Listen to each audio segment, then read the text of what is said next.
नमस्कार दोस्तों, अगर आप माता वैष्णो देवी के दर्शन का प्लान बना रहे हैं तो ये वीडियो आपके लिए ही है। इस वीडियो में मैं आपको बताने वाली हूँ कि कैसे आपको माता रानी के भवन पर रूम या डोरमेट्री मिलेगा, आपको कहाँ पर माता रानी के भवन पर फ्री में धर्मशाला मिलेगी, आप माता रानी की पवित्र पावन अटका आरती में कैसे बैठ सकते हो, वो भी बिल्कुल फ्री में। माता वैष्णो देवी के भवन से आपको भैरव घाटी जाने के लिए रोपवे की ऑनलाइन टिकट कैसे मिलेगी और भी बहुत कुछ। साथ ही साथ आप यहां पर कैसे पहुंच सकते हो, आपको कहां पर रुकना चाहिए, आपका कितना समय लगेगा, आपको यहां पर दर्शन करने के लिए कब जाना चाहिए, पर पर्सन के हिसाब से आपका कुल कितना खर्च आएगा, इन सभी तरह की जानकारी आज की इस वीडियो में मैं आपको देने वाली हूं। तो वीडियो को बिना स्किप किए अंत तक ज़रूर देखिएगा, जिससे आपको माता रानी के बारे में हर छोटी बड़ी जानकारी अच्छे से मिल सके। कमेंट में जय माता दी जरूर लिखें। तो चलिए माता रानी का नाम लेकर वीडियो को जल्दी से शुरू करते हैं। आप सभी का स्वागत है हमारे YouTube channel mister A to Z informer पर।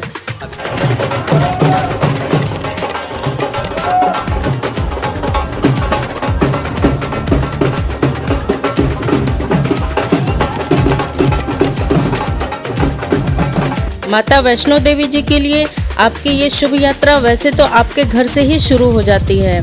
जब आप माता रानी का जयकारा लगाकर अपने घर से निकलते हैं तो आप जिस किसी भी शहर में रहते हैं वहां से आपको सबसे पहले कटरा रेलवे स्टेशन तक पहुंचना होगा। कटरा तक आप रेल मार्ग या सड़क मार्ग से आराम से पहुंच सकते हो, और अगर आप हवाई मार्ग से जा रहे हो तो यहाँ का नज़दीकी एयरपोर्ट जम्मू है। कटरा रेलवे स्टेशन पर पहुंचकर सबसे पहले आपको माता रानी का जयकारा लगाने के बाद कटरा रेलवे स्टेशन पर बने यात्रा रजिस्ट्रेशन काउंटर से अपना RFID कार्ड ले लेना है। ये RFID कार्ड कटरा में कुल आपको 5 जगहों से मिल जाएगा। कटरा बस स्टैंड, त्रिकुटा भवन, सिरली हेलीपैड, ताराकोट मार्ग या फिर कटरा रेलवे स्टेशन से। बिना RFID कार्ड के आपको माता रानी की यात्रा में नहीं जाने दिया जाएगा। आपको बता दूं कि RFID कार्ड के लिए आपको कुछ भी पे नहीं करना पड़ता है। ये कार्ड आपको बिल्कुल फ्री में मिल जाएगा। RFID कार्ड सुबह 5 बजे से रात के 10 बजे तक मिलता है। RFID कार्ड आपको ऑफलाइन ही प्रोवाइड कराई जाती है, इसकी कोई भी ऑनलाइन सुविधा नहीं दी गई है। अब अपना RFID कार्ड लेने के बाद कटरा रेलवे स्टेशन के बाहर जाने के बाद सामने ही आपको त्रिकुटा पर्वत के साक्षात दर्शन मिल जाएंगे। ये वही पर्वत है जहां माता वैष्णो देवी साक्षात विराजमान है। जय माता दी। अब आपको जाना होगा कटरा मेन चौक पर। तो कटरा रेलवे स्टेशन के बाहर से ही आपको कटरा मेन चौक के लिए ऑटो या टैक्सी मिल जाएगा। 160 रुपये पे करके आप कटरा मेन चौक तक पहुंच जाओगे। कटरा से माता रानी का भवन अर्थात जहां मां वैष्णो देवी साक्षात विराजमान है वो 12 किलोमीटर की दूरी पर स्थित है। ये 12 किलोमीटर की यात्रा पूरी करने के लिए सबसे पहले आपको अपना सामान रखने और फ्रेशन अप होने के लिए स्टे की ज़रूरत होगी। तो अगर आपने ऑनलाइन बुकिंग करवाई है तो आप वहां पर स्टे कर सकते हैं, और अगर आपने कोई भी ऑनलाइन बुकिंग नहीं करवाई है तो आपके पास बस एक ही ऑप्शन है कि आपको ऑफलाइन में डोरमेट्री या रूम मिल जाए। अब सवाल आता है कि आपको रूम या डोरमेट्री कहाँ से मिलेगा। यहाँ पर मैं आपको एक बात और बता देती हूँ। अगर आप कटरा रेलवे स्टेशन पर बने यात्रा रजिस्ट्रेशन काउंटर से अपना RFID कार्ड नहीं लिया या लेना भूल गए हों तो आपको घबराने की कोई ज़रूरत नहीं है।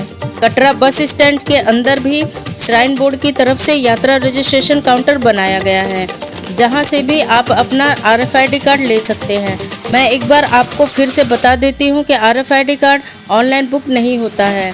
RFID कार्ड आपको सिर्फ काउंटर पर लाइन में लगकर ही लेना होता है, जिसके लिए आपको सुबह 5 बजे से रात के 10 बजे के बीच में ही यहाँ पर आना होगा, और तभी आपको RFID कार्ड मिल पाएगा।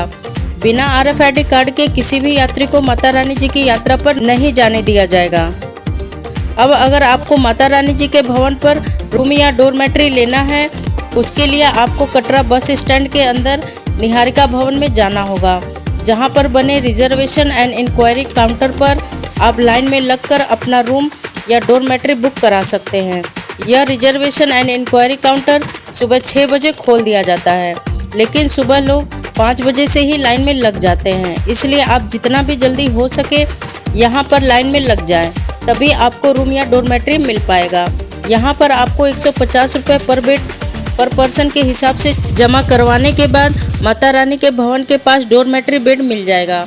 ऑफलाइन में आपको रूम या डॉर्मेट्री बेड केवल यहीं से मिलेगा, लेकिन ऑनलाइन में आपको 2 महीने पहले से ही एडवांस बुकिंग करवानी होगी माता रानी के भवन पर स्टे करने के लिए। यहाँ पर मैं आपको सजेस्ट करूँगी कि अगर आप ऑफलाइन रूम या डॉर्मेट्री ले रहे हैं तो निहारिका भवन सुबह जल्दी से जल्दी पहुंचकर लाइन में लग जाएं, क्योंकि आप जितना लेट करेंगे रूम या डॉर्मेट्री मिलने की पॉसिबिलिटी कम हो जाती है। लेकिन फिर भी आप जिस भी समय कटरा पहुंचे एक बार निहारिका भवन में रूम या डॉर्मेट्री के लिए पूछताछ कर लें कि आपको रूम या डॉर्मेट्री बेड मिलेगा या नहीं। अगर आपको भवन के पास रूम या डॉर्मेट्री नहीं मिल पा रहा है और अगर आप कटरा में ही रुकने का प्लान कर रहे हैं तो निहारिका भवन के अंदर ही शक्ति भवन बना हुआ है, जहां पर आप 150 रुपये पर डे पर पर्सन के हिसाब से पे करके शक्ति भवन में ही रुक सकते हैं। और अगर आप हेलीकॉप्टर से अपनी यात्रा पूरी करना चाहते हैं और आपने ऑनलाइन बुकिंग नहीं करवाई है या ऑनलाइन टिकट नहीं मिल पा रही है तो घबराना नहीं है। इसी निहारिका भवन के अंदर हेलीकॉप्टर टिकट काउंटर भी सभी भक्तों के लिए बनाया गया है, तो आप इस टिकट काउंटर पर लाइन में लगकर अपने लिए हेलीकॉप्टर का टिकट भी यहाँ से ले सकते हैं। हेलीकॉप्टर का टिकट लेने के लिए आपको 3660 रुपये पर पर्सन के हिसाब से पे करना होगा, जिसका रूट रहेगा कटरा से सांझी छत और फिर सांझी छत से कटरा, या फिर आप चाहें तो कटरा से सांझी छत या सांझी छत से कटरा का केवल एक तरफ के लिए भी टिकट बुक कर सकते हैं, जिसका किराया 1830 रुपये प्रति यात्री पड़ेगा। इसके साथ ही आप अपना ओरिजिनल आधार कार्ड और आधार कार्ड की फ़ोटोकॉपी अपने साथ ज़रूर लेकर जाएं, क्योंकि बिना ओरिजिनल आधार कार्ड के आपको हेलीकॉप्टर की टिकट नहीं दी जाएगी। और यदि आपने ऑनलाइन टिकट हेलीकॉप्टर की बुक की है तो सेलेक्ट किए हुए टाइम से 15 से 20 मिनट पहले ही हेलीपैड पर पहुंच जाएं। अगर आप अपने दिए हुए समय पर हेलीपैड नहीं पहुंचेंगे और अगर आपका चॉपर उड़ गया तो आपको हेलीकॉप्टर की यात्रा नहीं करने दी जाएगी और आपके पैसे भी वापस नहीं होंगे। कटरा से माता रानी का भवन 12 किलोमीटर पर है, तो ये 12 किलोमीटर की यात्रा आप पैदल भी पूरी कर सकते हो, घोड़े, बैटरी कार या हेलीकॉप्टर से भी पूरा कर सकते हो। तो आप अपनी सुविधा और बजट अनुसार ये 12 किलोमीटर की यात्रा पूरी कर सकते हैं। अब मैं आपको बताऊंगी कि कटरा में आपको सस्ती धर्मशाला, सस्ता रूम कहां पर मिलेगा और आप अपना सामान कहां पर डिपॉजिट कर सकते हैं। कटरा में स्थित J&K डेवलपमेंट टूरिज्म ऑफिस की बिल्डिंग में ही आपको सस्ता रूम और सस्ती धर्मशाला मिल जाएगी। और अगर आपको किसी भी तरह का रूम या होटल या धर्मशाला नहीं लेना है और आपको सिर्फ अपना सामान जमा करवाना है तो आप अपना केवल सामान भी यहाँ पर डिपॉजिट करवा सकते हैं। 30 रुपये पर बैग के हिसाब से आपको पे करना होगा और आपका सारा सामान J&K डेवलपमेंट टूरिज्म वाली बिल्डिंग में ही जमा हो जाएगा। और अगर आपका 8 से 10 लोगों का ग्रुप है तो आप यहाँ पर बने 8 बेड वाले रूम में भी स्टे कर सकते हैं, जिसका चार्ज है 1120 रुपये पूरे रूम का। और अगर आप केवल अपना सामान ही डिपॉजिट करवाना चाहते हैं तो यहाँ पर बने क्लॉक रूम में 24 घंटे का 30 रुपये पर बैग के हिसाब से पे करके अपना सारा सामान डिपॉजिट करवा सकते हैं। और अगर 24 घंटे से ज़्यादा समय के लिए सामान रखते हैं तो 30 रुपये और एक्स्ट्रा पे करने होंगे। आपको बता दूं कि आपका सामान यहाँ पर पूरी तरह से सेफ रहेगा, क्योंकि यह क्लॉक रूम गवर्नमेंट की तरफ से सभी भक्तों के लिए बनाया गया है। आपका सामान रखने के बाद अब बढ़ते हैं माता रानी की यात्रा की ओर, यानी कि दर्शनी द्वार की ओर, क्योंकि दर्शनी द्वार से ही आपकी यात्रा शुरू होती है। कटरा मेन चौक से दर्शनी द्वार की दूरी लगभग 1 से 1.5 किलोमीटर की है, जिसे आप पैदल भी पूरा कर सकते हैं या फिर आप चाहें तो ऑटो भी ले सकते हैं। कटरा मेन चौक से दर्शनी द्वार तक जाने के लिए ऑटो वाला आपसे 110 रुपये चार्ज करेगा और आपको दर्शनी द्वार यानी फ्रिस्किंग पॉइंट तक पहुंचा देगा। यहाँ पर आपका RFID कार्ड चेक होता है और उसके बाद ही आपकी यात्रा शुरू होती है। अब माता रानी का जयकारा लगाकर माता रानी के भवन के लिए यात्रा शुरू करेंगे। जय माता दी। यात्रा शुरू करने से पहले मैं आपको सजेस्ट करूंगी कि यात्रा के दौरान आप अपने साथ कोई भी एक्स्ट्रा सामान लेकर ना जाएं, क्योंकि ये 12 किलोमीटर की यात्रा काफ़ी कठिन यात्रा होती है और ज़्यादा सामान होने की वजह से आपकी परेशानी बढ़ सकती है। इसलिए आप अपने साथ केवल ज़रूरत का ही सामान लेकर जाएं। दर्शनी मेन द्वार से लगभग 100 मीटर पैदल चलने के बाद आप गुलशन कुमार जी के लंगर तक पहुंच जाएंगे। गुलशन कुमार जी के लंगर पर पहुंचकर आप यहां पर लंगर खा सकते हैं। यहां सीढ़ी से नीचे उतरकर गुलशन कुमार जी का लंगर मिलता है और यहीं से आगे की ओर जाने वाला रास्ता नया मार्ग यानी ताराकोट मार्ग में मिल जाता है। तो अगर आपको ताराकोट मार्ग से यात्रा करनी है तो आप इसी मार्ग से होते हुए ताराकोट मार्ग से आगे की ओर जा सकते हैं और आप चाहें तो पौराणिक मार्ग से भी अपनी यात्रा पूरी कर सकते हैं। अगर आपको घोड़े, पिट्ठू, पालकी बुक करना है तो सभी भक्तों के लिए श्राइन बोर्ड की तरफ से प्रीपेड बुकिंग काउंटर बनाया गया है। आप यहां से अपने लिए घोड़े, पिट्ठू या पालकी बुक कर सकते हैं। इन सभी का चार्ज अलग अलग होता है। अगर आपको घोड़े से यात्रा करनी है तो घोड़े के लिए आपको 1250 रुपये पे करना होता है। माता रानी जी के भवन तक जाने के लिए, जिसका रूट कुछ इस तरह से होता है कि घोड़े या खच्चर आपको बाणगंगा से अर्धकुंवारी और फिर अर्धकुंवारी से सांझी छत होते हुए भवन तक पहुंचाते हैं, क्योंकि घोड़े हिमकोटी पर नहीं चलते।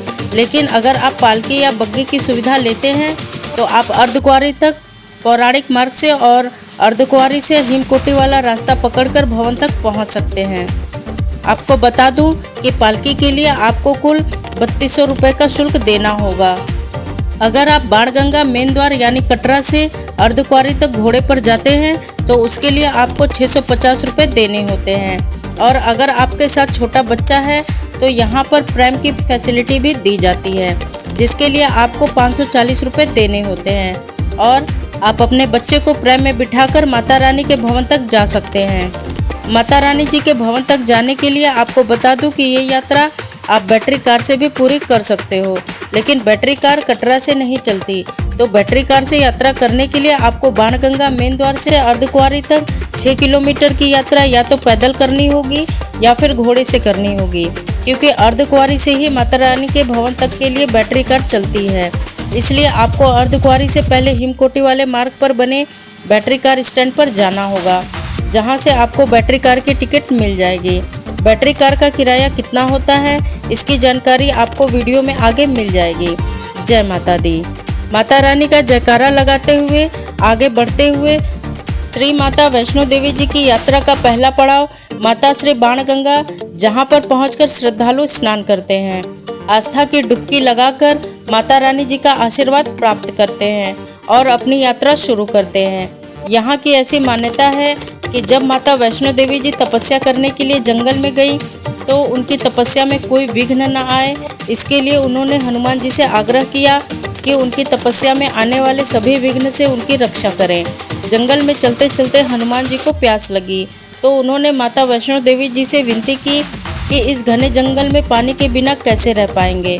तब माता वैष्णो देवी जी ने अपने तरकस से बाण निकालकर उसे धरती पर चलाया, जिससे माँ गंगा प्रकट हो गई और हनुमान जी ने पानी पीकर अपनी प्यास बुझाई। इसलिए इसे बाणगंगा के नाम से संबोधित किया जाता है। ऐसा कहा जाता है कि माता वैष्णो देवी जी ने इसी नदी में अपना बाल धोया था। इसलिए कई श्रद्धालु यात्रा पर निकलने से पहले अपने आप को शुद्ध और पवित्र करने के लिए इस नदी में स्नान करते हैं। जय माता दी। माता रानी की यात्रा के दौरान मार्ग में ही आपको बहुत ही ब्यूटीफुल सीन्स भी देखने को मिल जाते हैं। माता रानी जी की यात्रा मार्ग पर भक्तों की रौनक हमेशा बनी रहती है। माता रानी का जयकारा लगाते हुए आप पहुंच जाएंगे इच्छापूर्ण मंदिर पर। यह मंदिर बाणगंगा मेन द्वार से लगभग 20 मिनट तक चलने के बाद मिलता है। आपको बता दूं कि इच्छापूर्ण मंदिर के अंदर माँ वैष्णो देवी, प्रभु श्री राम अपने पूरे परिवार के साथ और श्री राधा रानी जी मंदिर के अंदर विराजमान हैं। आप इस मंदिर के अंदर जाकर माता वैष्णो देवी जी के दर्शन जरूर करें। कहा जाता है सच्चे मन से जो भी भक्त इस मंदिर में आकर माता रानी के दर्शन करता है, माता रानी उसकी इच्छा जरूर पूरी करती हैं। इसलिए इस मंदिर का नाम इच्छापूर्ण मंदिर रखा गया है। इस मंदिर में माता रानी के सुंदर रूप के दर्शन करके यात्रा मार्ग पर आगे बढ़ेंगे। जय माता दी। यात्रा में आगे बढ़ते हुए आप पहुंचेंगे माता वैष्णो देवी जी की यात्रा के दूसरे पड़ाव पर, यानी कि मंदिर श्री चरण पादुका में। ऐसी मान्यता है कि इस स्थान पर रुककर माँ वैष्णो देवी जी ने पीछे मुड़कर देखा था कि भैरवनाथ जी आ रहे हैं या नहीं। रुकने के कारण इस स्थान पर माता रानी के चरणों के चिन्ह बन गए थे, जिस कारण इस स्थान को चरण पादुका का नाम दिया गया। इस स्थान पर माथा टेकने से महाशक्ति श्री माता वैष्णो देवी जी का आशीर्वाद प्राप्त होता है और उनकी हर मनोकामना पूर्ण होती है। इसलिए आप मंदिर के अंदर जाकर माथा टेक कर माता रानी का आशीर्वाद जरूर प्राप्त करें, क्योंकि कई बार काफ़ी सारे भक्त मंदिर के बाहर से ही हाथ जोड़कर आगे की ओर बढ़ जाते हैं। तो आप ऐसा बिल्कुल ना करें, क्योंकि आप इतनी दूर से माता रानी जी के दर्शन करने आए हैं। तो इस यात्रा के दौरान जहाँ जहाँ पर जो भी मंदिर है, हर मंदिर की अपनी एक पौराणिक मान्यता है और आप हर मंदिर के अंदर जाकर माता रानी जी के श्री चरणों के दर्शन जरूर करें। जय माता दी। माता रानी का जयकारा लगाते हुए यात्रा में अब आगे बढ़ेंगे। आपको बता दूं, बहुत सारे लोग कंफ्यूज रहते हैं कि वैष्णो देवी जी की यात्रा कब करें, मंदिर खुला रहेगा या नहीं। तो आप कंफ्यूज ना हो, माता रानी जी का मंदिर साल के 12 महीने खुला रहता है। माता रानी जी के लिए यात्रा कभी भी बंद नहीं होती है। 24 घंटे दिन हो या रात, 365 दिन माता रानी जी का मंदिर खुला रहता है। मंदिर कभी भी बंद नहीं होता है। 24 घंटे माता रानी के दर्शन प्राप्त होते रहते हैं। जब भी माता रानी का बुलावा आए, आप यहाँ पर कभी भी दर्शन करने जा सकते हैं। बाणगंगा से 2 घंटे पैदल चलने के बाद आप इंद्रप्रस्थ चौक या फिर इंद्रप्रस्थ डायवर्जन पॉइंट तक पहुँच जाएंगे। यहाँ से माता रानी जी का भवन लगभग 6 किलोमीटर की दूरी पर स्थित है। यहाँ से माता रानी जी के भवन की ओर 2 रास्ते जाते हैं।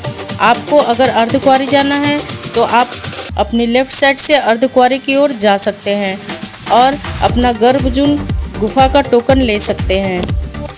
यहाँ से अर्धकुंवारी मात्र 400 मीटर की दूरी पर है, जिसे आप पैदल पूरा कर सकते हैं। और अगर आप बैटरी कार से ये यात्रा पूरी करना चाहते हैं तो यहाँ से बैटरी कार स्टैंड मात्र 50 मीटर की दूरी पर बना हुआ है, जहाँ से आप बैटरी कार की टिकट लेकर माता रानी जी के भवन की ओर जा सकते हैं। बैटरी कार के लिए आपको पर पर्सन 354 रुपये देने होते हैं। आपको बता दूं कि अगर आपने अपनी बैटरी कार की टिकट ऑनलाइन बुक की है और ऑनलाइन में बैटरी कार की टिकट बुक करते समय आपने जो भी समय सेलेक्ट किया है, उस समय से लगभग 15 मिनट पहले ही आप बैटरी कार स्टैंड पर पहुंच जाएं, क्योंकि आपके स्टैंड पहुंचने से पहले अगर आपकी बैटरी कार निकल गई तो आपको दूसरी बैटरी कार में नहीं बैठने दिया जाएगा और आपकी टिकट भी कैंसिल हो जाएगी और आपके पैसे भी वापस नहीं आएंगे। इसलिए बैटरी कार या फिर हेलीकॉप्टर की टिकट बुक करते समय आपने जो भी समय सेलेक्ट किया है, आप उस समय से 15 मिनट पहले अपने बैटरी कार स्टैंड पर या फिर हेलीपैड पर पहुंच जाएं। और अगर आप ऑफलाइन में बैटरी कार की टिकट लेना चाहते हैं तो आपको ऑफलाइन में बैटरी कार की टिकट मिल तो जाएगी, लेकिन इसके लिए आपको 1 घंटे से भी ज़्यादा का इंतज़ार करना पड़ेगा, क्योंकि पहले ऑनलाइन वालों को बैटरी कार दी जाती है, उसके बाद ही ऑफलाइन वाले भक्तों को बैटरी कार अवेलेबल कराई जाती है। इसलिए आप कोशिश करें कि ऑनलाइन में ही माता रानी जी की ऑफिशियल वेबसाइट से अपनी बैटरी कार की टिकट बुक कर लें। जय माता दी। माता रानी का जयकारा लगाते हुए आप पहुंच जाएंगे अर्धकुंवारी तक। अर्धकुंवारी से आप कटरा का दृश्य देख सकते हैं। अर्धकुंवारी से माता रानी जी के भवन तक जाने के लिए आपको 2 मार्ग मिलेंगे। एक रास्ता जो सांझी छत से होकर जाता है, जिसमें आपको एकदम खड़ी चढ़ाई मिलेगी, और दूसरा रास्ता जो हिमकोटी से होकर जाता है, जो कि बैटरी कार वाला रास्ता है। और अगर आप अर्धकुंवारी में स्टे लेना चाहते हैं, वो भी फ्री में, तो आपके पास धर्मशाला का एक अच्छा ऑप्शन भी है, जिसे भगवती भवन के नाम से जाना जाता है। फर्स्ट कम फर्स्ट सर्व वाली सर्विस यहाँ पर रहती है, यानी कि जो सबसे पहले आता है उसे सबसे पहले जगह मिल जाती है और आप कंबल वगैरह बिछाकर यहाँ पर सो सकते हैं। अर्धकुंवारी से माता रानी जी का जयकारा लगाते हुए आप पहुँचेंगे माता रानी जी के भवन पर।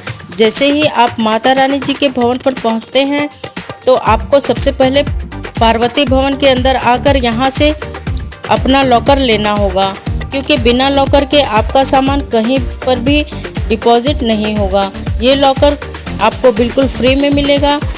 फिर लॉकर में अपना सारा सामान डिपॉजिट करवाने के बाद आप माता रानी जी के भवन के दर्शन के लिए जा सकते हैं। और अगर आपको स्नान करना है तो इसी पार्वती भवन के ऊपर 2nd और 3rd फ्लोर पर जाकर स्नान कर सकते हैं और उसके बाद लॉकर में अपना सामान डिपॉजिट करवाने के बाद माता रानी जी के दर्शन के लिए जा सकते हैं। जय माता दी। अब गेट नंबर 3 से जाकर आपको लाइन में लगना होगा।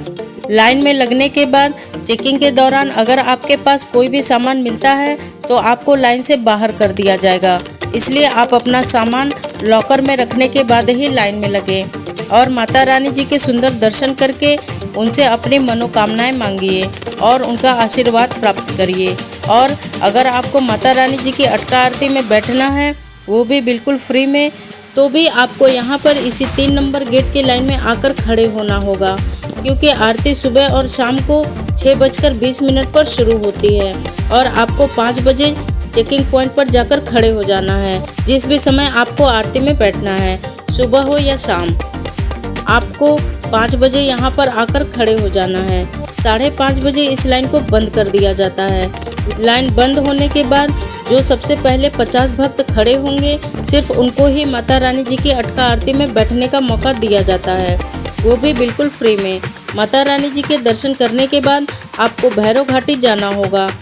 भैरव घाटी तक आप पैदल भी जा सकते हैं या फिर भैरव घाटी जाने के लिए आप रोपवे का यूज़ कर सकते हैं। रोपवे के लिए आपको 100 रुपये पर पर्सन के हिसाब से पे करना होता है, जिसकी टिकट आप घर बैठे माता रानी जी के वेबसाइट पर जाकर ऑनलाइन बुक कर सकते हैं।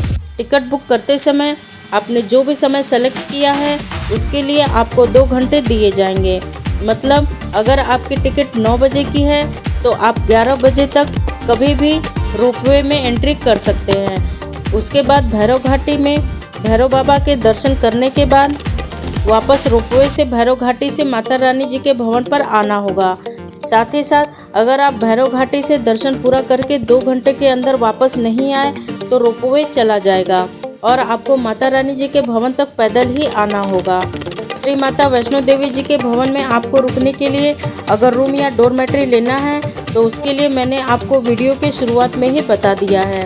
अब अगर आपको माता रानी जी के भवन में धर्मशाला लेनी है जो कि बिल्कुल फ्री है, तो दुर्गा भवन के अंदर सभी भक्तों के लिए फ्री धर्मशाला बनाई गई है। फ्री धर्मशाला शाम को 7 बजे खुलती है, बाकी पूरे दिन धर्मशाला को बंद रखा जाता है। ऐसे में अगर आपको धर्मशाला के अंदर रुकना है तो शाम 7 बजे का इंतज़ार करना होगा और जैसे ही धर्मशाला खुलेगी आप धर्मशाला के अंदर जाकर रुक सकते हैं। इस धर्मशाला में रुकने के लिए आपको किसी भी तरह की कोई भी बुकिंग नहीं करनी है और ना ही किसी से कोई परमिशन लेनी है, लेकिन जैसे ही ये धर्मशाला खुलती है आपको धर्मशाला के अंदर चले जाना है। धर्मशाला के अंदर आपको फ्री में कंबल और गद्दे भी दिए जाएंगे। यहीं पर आपको नहाने की फैसिलिटी भी दी जाती है और अपना सामान रखने के लिए लॉकर भी प्रोवाइड कराई जाती है, लेकिन लॉकर के लिए आपको अपना ताला लगाना होगा क्योंकि लॉकर में आपको ताला नहीं मिलेगा। आपको बता दूं कि आपको यहाँ पर जो कंबल मिलते हैं उसके लिए भी आपको 100 रुपये पर कंबल के हिसाब से सिक्योरिटी डिपॉजिट करनी होती है, जो कि बाद में आपको वापस दे दी जाती है। तो आप 100 रुपये पर कंबल के हिसाब से पे करके जितने चाहें उतने कंबल ले सकते हैं और आपको एक स्लिप दी जाएगी। इस स्लिप को आप संभाल कर रखें, फिर स्लिप जमा करने के बाद आपको आपके पैसे वापस दे दिए जाते हैं। अब बात करते हैं कि माता रानी जी के दर्शन करने के लिए कब जाना सबसे अच्छा होगा। वैसे तो माता रानी जी का दरबार कभी बंद नहीं होता और यात्रा दिन रात चलती रहती है, लेकिन मार्च से अक्टूबर तक के बीच में आप यहाँ पर दर्शन के लिए कभी भी जा सकते हैं, क्योंकि बाकी टाइम में बर्फबारी की वजह से यात्रा थोड़ी मुश्किल भरी हो सकती है। और आप यहाँ पर जब भी जाएं मौसम को ध्यान में रखकर ही जाएं। जैसे बारिश के टाइम में छाता या फिर रेनकोट अपने साथ ज़रूर कैरी करें और ठंड है तो गर्म कपड़े अपने साथ रखना बिल्कुल ना भूलें। जय माता दी। वैष्णो देवी जी की यात्रा के लिए लगभग 10,000 रुपये का बजट काफ़ी रहता है। और बात करूं कि आपका कुल कितना समय लग जाएगा, तो इस यात्रा में कटरा से भवन और भवन से कटरा तक जाने में आपका कुल 16 से 18 घंटे का समय लग जाएगा। जय माता दी। इस वीडियो के माध्यम से मैं आपसे रिक्वेस्ट करती हूँ कि माता रानी जी के भवन पर साफ सफाई का पूरा ध्यान रखें, खाने पीने की चीज़ों को इधर उधर ना फेंकें और डस्टबिन का यूज़ करें और माता रानी जी की पवित्रता को बनाए रखें। किसी भी तरह की कोई भी गंदगी माता रानी जी के दरबार में ना फैलाएं। जय माता दी। आप माता रानी जी के दरबार में कब अपनी हाजिरी लगाने आ रहे हो, अपने आने की डेट कमेंट में ज़रूर बताएं। चैनल पर पहली बार आए हैं तो चैनल को सब्सक्राइब कर लीजिए। और अगर वीडियो को लाइक नहीं किया है तो वीडियो को लाइक करने के साथ साथ कमेंट में जय माता दी भी ज़रूर लिखें। मिलते हैं नेक्स्ट वीडियो में, तब तक के लिए जय माता दी।